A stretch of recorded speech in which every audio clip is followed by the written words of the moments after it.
You mentioned a couple of times a little bit about cash flow. So let's slide into this next section here, talk a little bit about cash flow mastery and working capital optimization. Uh, these are topics that every CEO needs to understand, and really every leader or leader mindset within an organization. I know that in our consultation efforts, I spend a lot of time focusing on capital and cash flow. So I was hoping that you can distill any myths, maybe talk a little bit about cash flow and how it can make or break a scaling effort. From your perspective, do you see are the key cash flow principles that leaders should follow to ensure their growth is sustainable?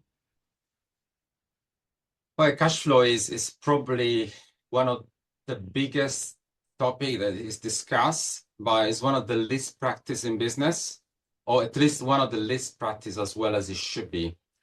And unfortunately, whether we like it or not, cash flow is the dominant reason for business failure. And this is so painful because sometimes you have a profitable scale up that fails because of the cash flow.